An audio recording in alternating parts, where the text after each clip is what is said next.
Welcome to today's episode of Black Belt Startup with Ferris. Thank you for tuning in. What's new in the world of entrepreneurship? Folks, I know exactly how some of you feel. That gut punch when the headlines keep screaming about layoffs, shrinking budgets, and a spiraling economy. It's scary, and I totally understand. And some of you who are into entrepreneurship are probably thinking this could be the worst time to start a service or a consulting business. Now, we're not officially in a recession, but people are talking about a recession, economic downturns. Who knows what will happen in the near future? But I want you to be ready. And I want you to think when there is a bad economy or when there is a recession, it actually could be the opposite. It could be the best time to start a services or a consulting business.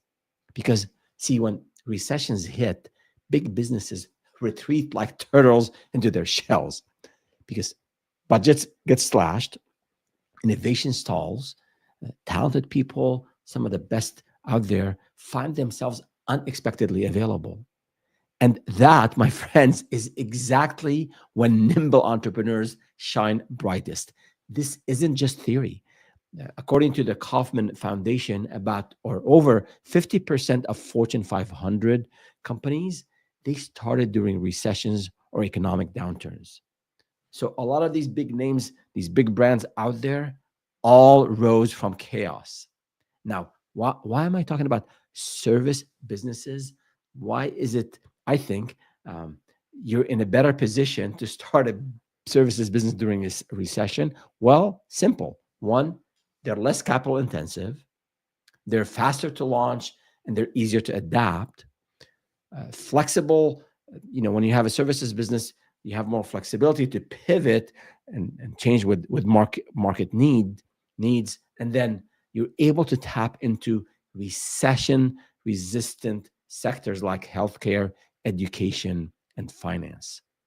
And again, this is not just theory. I've lived this firsthand. When I was laid off in 2003, the economy was still reeling from the dot-com crash. Layoffs were everywhere. The job market was dry. It was really, really rough. But instead of waiting on things to turn around, my co-founder and I took a different path. We launched a consulting business focused on tech services that is consulting, not products. And what I learned from that experience is that if you can package your expertise, whatever you have, your hard skills, your soft skills, um, resources you have, if you can package all of that to meet urgent problems, and then you keep your operations lean, you can thrive while others play defense. Yes, bad economic times come with confusion, sleepless nights, and endless second guessing. But at the same time, you can turn this uncertainty into your biggest entrepreneurial opportunity. But before we dive into the how you can do that, how you can start a business and thrive in a bad economy, in a recession, before we do that, a couple of housekeeping items. One, whether you are watching or listening live or tuning in later, I'd love to hear from you.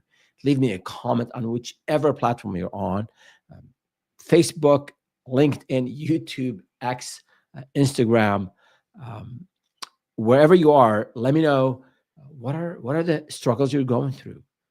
You started a business and you're not getting your first client. You have clients you're struggling with hiring to deliver. Maybe you haven't done enough financial planning and you don't know what to do next. Maybe you have some big wins or maybe even some small wins. I'd love to hear from the community. Leave me a comment. If it's something a bit more maybe private, send me an email at ferris@startupwithferris.com, and I'm more than happy to reply to you. And then in these episodes, in these podcasts, we do answer questions from the community. Typically, I cover a business topic, and then I go into the questions we get from the community and make sure that you get the answer that will help you start and scale your business to 6, 7, and 8 figures. All right. So now that this is behind us and tech is working seamlessly like it should be, let's dive into uh, how to turn why this is a good time for you to start a services business, even if we get into a recession. Hopefully, we won't as a country, as a society, but in case we have bad times ahead of us, how to do that. So you're probably thinking, okay, recession, opportunity. I hear you. But how exactly do I capitalize on this? Well, I have a number of steps, and I want to walk you through this one by one. And if you are, again, if you're going through this process of starting a business and you have questions about it, just let me know here in the comments. But the number one thing I want you to do is start by studying recession resistant industries. Remember what I said earlier is I want you to map your skills, your hard skills, your soft skills, whatever resources you have, your network. You want to map it to a business. This is how you turn your idea and your skills into a business. So first understand that, and then look for recession resistant industries. So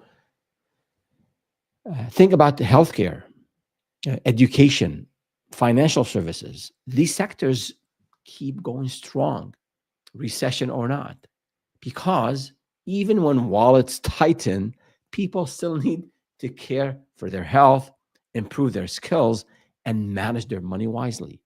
And this is not an exhaustive list by any means, and we have an entire live stream on these industries you can watch. But the idea is map your skills, map your resources into a recession resistant industry, and you'll identify opportunities that will help you stand out from those who are impacted. So that's number one. Number two is you always as a business owner, and if you have a business idea, you want to be solving real problems. Now, when we have bad economic turns, we have recessions, things are shaken up. So people's habits, needs, pain points, they also shift, and maybe they shift quickly. So solving for real and also urgent problems will help you stand out and will help you start and scale that business. So maybe yesterday's bestsellers are today's forgotten products, but there are new problems and gaps that emerge, and those gaps and those problems, they need immediate solutions. So this is where entrepreneurs, this is when it's time to move quickly and identify and creatively solve for these pain points. And those of us who move quickly are the ones who will survive and thrive in the recession. And ask yourself, what is causing real tangible pain point right now? How can the expertise that you have become the painkiller for those people who are desperately searching for what people are searching for? So first we said, look for recession resistant sectors, industries. Again, think broadly: healthcare, education, some essential consulting. If you thought during COVID, it wasn't a recession, but it was a big hit on the society, on the economy. Hospitality was impacted big time. Later, people had saved money or had access to cash. That economy recovered. Initially, I remember we were in digital marketing. This is after the acquisition, and there was an initial shock to this system that everybody sort of let me pause spending on marketing. But within a few weeks, companies realized that they want to do more things digitally. So actually, we saw a quick, very, very, very quick recovery. And we were there to receive that increased business. So look at sectors or areas in the economy when there are needs and there are urgent problems that people have, and you want to be there ahead of others solving these. So those are 2 points. The third point is about how you run your business, how you conduct your business. And I want you to embrace lean operations, because when it comes to bad economic times, to recessions, cash is going to be your oxygen. And to keep breathing freely, you must stay lean. So start simple. Start with a minimal viable offer, but something that's incredibly effective, and then test and refine rapidly. If you have an idea you're not sure about, don't start something that's going to take you 6 months to to launch. You want to be able to solve these urgent problems quickly, even if you're not 100% sure about the idea. You don't offer all the services that you wish to offer. Start with something small, sell, get a feedback from the market, and then expand. Also, in terms of lean operations, when it comes to marketing, of course you can run paid ads. That requires cash, but you can do things the guerrilla marketing way. Think also things you can do organically. Maybe start being more active on social media. Maybe you can do more direct outreach. Maybe you've been hesitating to pick up the phone and call people, but cold calling still works, right? And we can talk about it if you have a question about it. Just let me know. But you have to look for ways to save on cash. For example, start going to more networking events. Anything that connects you directly with clients without having to pay a whole lot of money on ads, or thing that requires, again, financial investments. You can also, in terms of running a lean operation, you can also negotiate favorable payment terms. So you can maybe negotiate with your vendors. You have to pay your vendors. Maybe instead of paying net 30, you pay net 45. Maybe with clients, instead of, if you're a consultant and you get paid, you negotiate 50% upfront, 50% when things are completed. Maybe you can do 50% at 25% midway through. So look for creative ways to delay when you have to pay people, and accelerate when you actually get paid. Again, not other clients might be in a similar boat, and they might not be willing to do that, to negotiate better terms, but others might be doing really well, and they appreciate your services, and they might be willing to give you favorable terms. And sometimes I've seen it where they give you favorable terms now, and then maybe in 6 months you can go back to the original terms. So be creative in preserving cash. As I said, one of the ways is not spending on marketing, and do organic types of activities, and then negotiating favorable terms. The fourth point here is on diversifying and expanding your revenue streams. So if you rely on just one service and maybe one client type, or maybe one vertical, during tough times, you have to think outside the box. If you do, for example, a one-off type project, can you creatively think of ways to add a recurring revenue angle to it? This way, you sell something for $5,000, and maybe there's $100 a month of maintenance.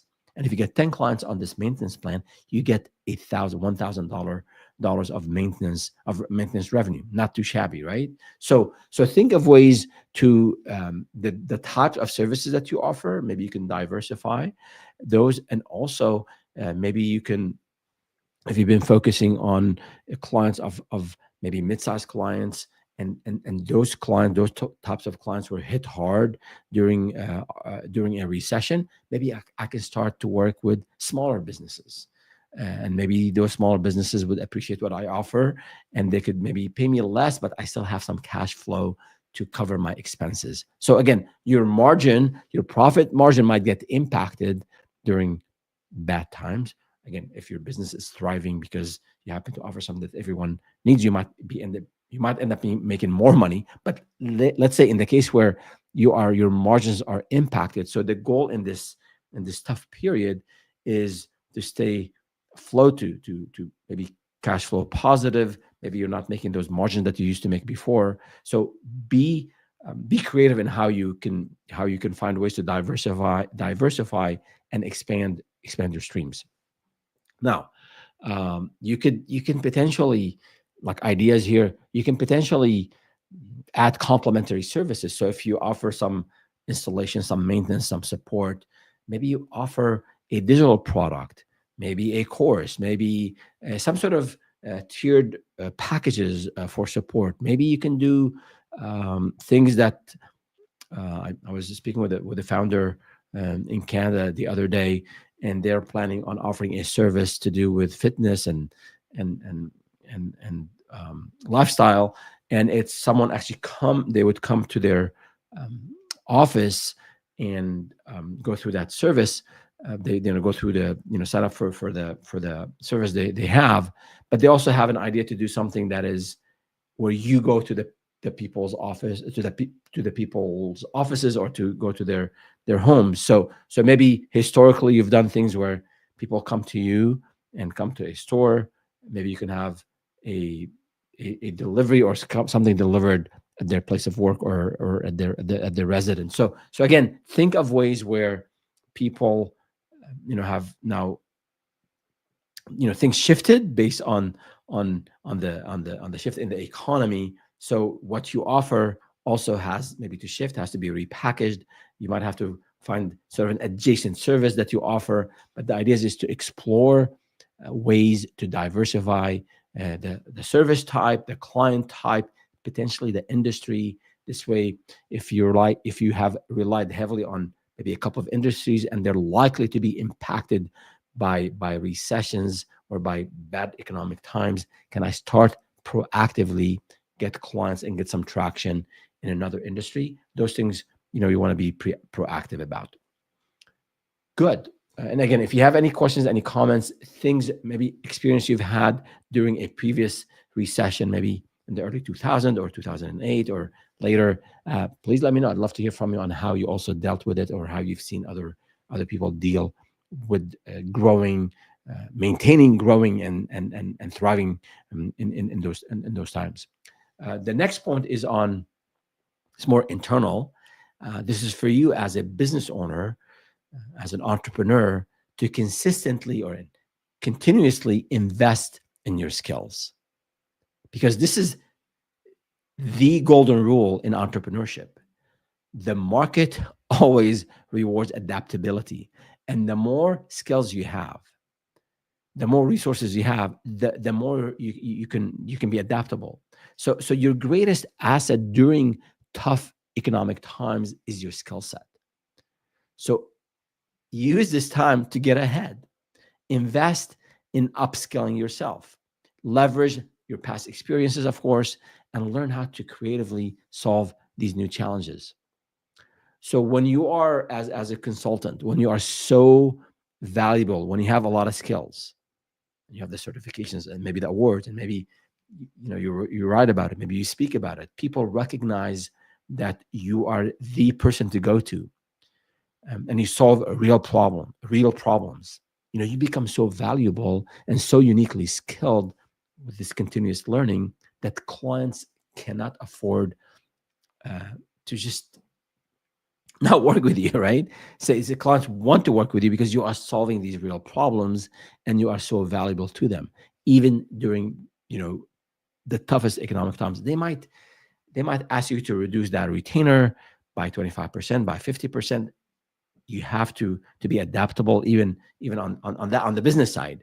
But in terms of the skills, maybe in the past, you're the founder, you're the business owner, you're great in sales and marketing, and you're out there meeting clients. And then because you're doing well in sales, you've hired someone to do project management for you, and the business is doing well.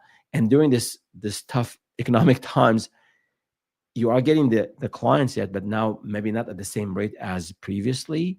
So maybe now you have to do some of that project management work. So learning new skills and preparing for these times by learning these skills, and having more arrows in your quiver will prove invaluable when external things happen to us. So again, we have a couple more points to go, but to summarize this last point, entrepreneurship is always about learning. So invest in learning new skills, people skills, hard skills, industry skills. All of that is super valuable to you. in all times, but especially during tough times. The next point, and we have two more to go. The next point here is on on risks. So when we have challenges, and we have to pivot, um, we have to maybe find a new service to offer, maybe change the industry that we know inside out. At times, we have to take risks, and what I want you to do is to take smart, calculated risks. Because let's be honest, every successful business was one just an idea before someone that this the idea owner decided to have that leap of faith and start a business. So, and there's risk in taking that leap, leaving your full-time job, or maybe after a layoff you decided not to look for a job and start a business. You are taking a leap, and you are taking a risk. You're going on a path maybe that you haven't traveled before.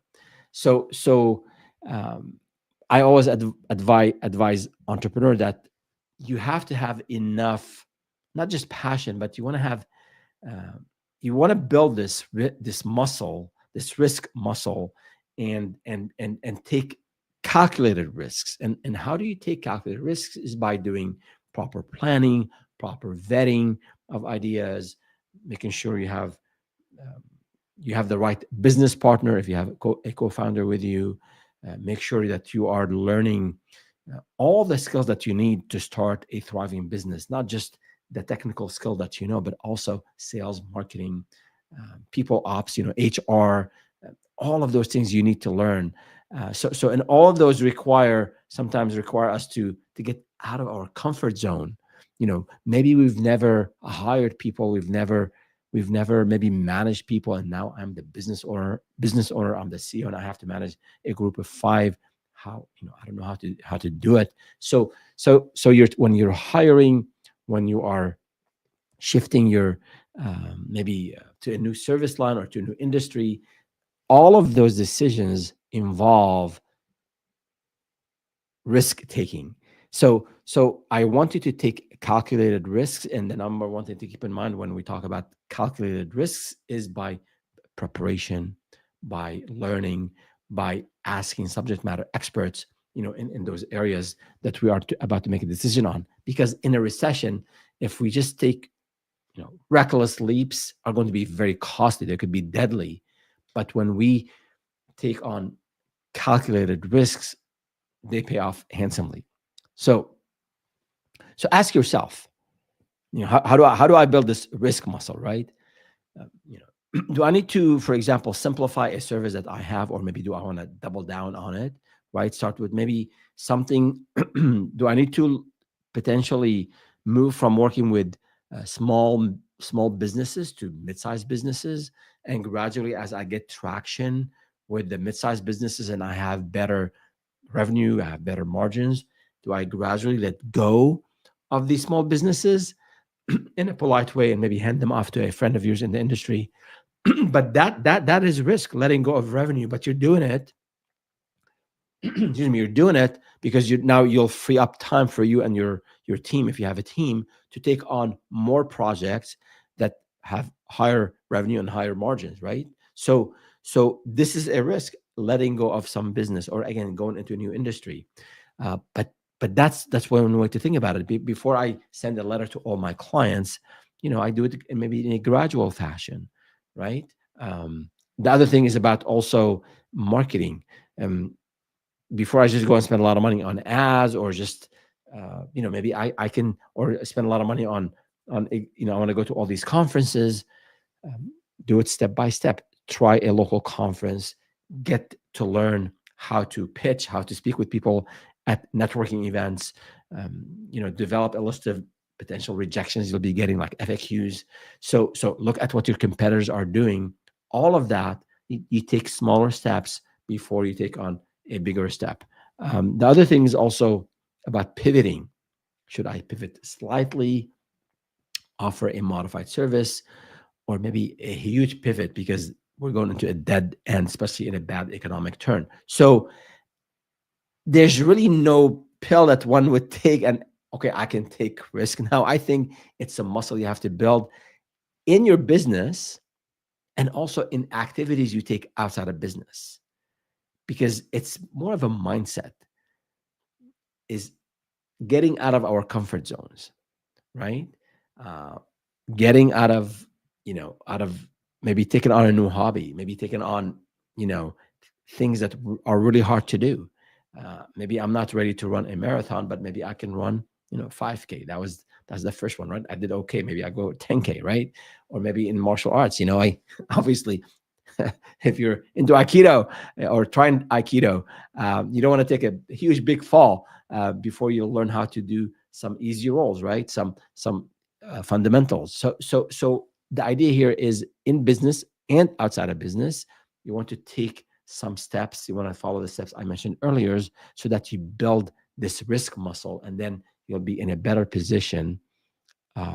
In making, you'll be in a better position to to take calculated risk, taken on risk, and and hopefully over time you develop this intuition, and in addition to data, and in addition to asking others, like you'll know yourself that this is the right thing to do, this to make this decision. All right, the last one I want to cover is on related to running a lean operation, but it is on cash flow. I want you to obsess over cash flow, because revenue is good, profit is great, but cash flow is the bloodline, the lifeblood of a small business, especially again during tough times, because some clients might not pay you. Vendors are knocking on the doors. You have payroll, you have rent to pay, you have expenses. So if you're not obsessing about cash flow and how you manage cash flow, I want you to think about it. And again, this is another muscle to build. And whatever, like you don't have to wait for a recession or bad economic times to practice this. Um, Obsessing over cash flow is a good habit to have in a business. And when things are really going well and you have amazing cash flow and you have amazing profit, you can obviously spend and invest and share with your team. All those are great things to do. But there is a science, and there's an art to cash flow management. So for example, accelerate your receivables, so you can get paid faster. Like if you finish a project, and let's say you tell your clients, in your contract that you get paid upon completion. So if you wait 5 days to send the invoice to the client, that's 5 days before you get paid by the client. So this in your DNA and in the company's DNA, accelerating the receivables by sending invoices on time, by following up if clients are not paying. You email them, the email went to their spam folder. So you want to get paid faster. You want to offer maybe potentially even incentives for upfront payment. So there are a lot of ways for you to structure a contract, a deal with a client to get paid faster. You can tell them, again, I gave you an example earlier on, instead of getting paid at the end of the project, maybe 50% upfront, 50% at the end, or maybe 50% upfront, 25 in the middle, 25 at the end. So the idea is to find creative ways to get paid, get money in your bank account the fastest. The second thing is, we talked about delaying your payables slightly by negotiating better payment terms. I think, who was it, Sir? Richard Branson, he said in one of his books, I read this a long time ago, he said, I always paid my vendors, but sometimes I was very, very late. They didn't have money. When he was building, I think, his first business, there were some really tough times and they had no money. So yes, sometimes you have to delay paying people. But as they say, leaders eat last. So if money is tight, make sure everyone else is taken care of, especially if you have employees, and then you sacrifice more. Maybe you have to pull money out of your savings account. But sometimes you have to delay things, and it's just the reality of the situation. And be upfront with people, be open with them that, hey, cash is tight, I'm working on things. Just, give me another week or two or what have you. And then ideally, during good times, you've kept and you keep a cash reserve as a buffer, as a cushion for unexpected times. So you want to be a frugal founder. If you're serious about growth, being frugal, I think, is a good habit. Is a good way of life. Again, take care of yourself when you're making it big. Enjoy yourself. Take care of your family. Spend on your employees. Have fun. Whatever your lifestyle is. But it's very important to know that peak economic times or great economic times don't last. Just look at the stock market, look at the housing market. There's always fluctuation. So you want to make sure you have a cash reserve, ideally, 3 months, 6 months of runway, if you can, in a low risk, maybe investment account, or in a place where you can have direct access to that and quick access to that cash, so you can cover your expenses as you're planning your recovery, maybe from a big client who left because they were impacted heavily, by the downturn. So controlling cash flow is really important, and I think if you control cash flow, you can control your future, even in the worst economic storms. So that's really it. We covered 7 points on how to on best practices to start a business that could potentially thrive in a recession. It does require some planning. It does require some change, I think, some change in behavior, how we run the business. But all these muscles that I wanted to build, whether it's the financial muscle, is the mindset on how to deal with, with situations, and be able to, this adaptability muscle, taking risk and calculated risk muscle, all of that. These are important muscles to have. And if you can survive and thrive through an economic pattern, through, when the economy is bad, you can do wonders when things are going well. So these are the things I wanted to cover today. And again, if you have questions, I'm really interested in your experiences, how you dealt with similar situations. I learned a lot from the community. So if you have something to share, don't hesitate to do so. And before we leave, if you are benefiting from this content, if you're finding this useful, please like, subscribe, and also share with others. And we do have a special, you can check out our YouTube channel at startupwithferris.com, at startupwithferris. You can go to our website and sign up for the weekly newsletter at startupwithferris.com. And we have, for our podcast community and for the live stream community, we have a promotion for our Black Belt Startup digital products. We have a training and coaching program where you have access to 60 plus modules on every aspect of the business. You can get a free course, no charge, 12 modules. You can finish in 1 hour, and then that's sort of the tip of the iceberg, and then you can get access to the rest of it through our full coaching and training membership. We also have a pricing micro course, and we have our curriculum, the entire curriculum.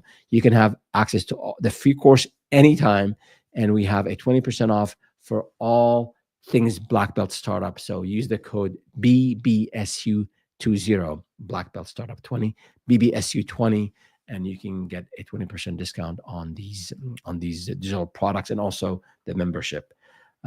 Again, go to the YouTube channel at Startup with Ferris, or our website, startupwithferris.com, or Black Belt Startup. And that's it for today. See you next time.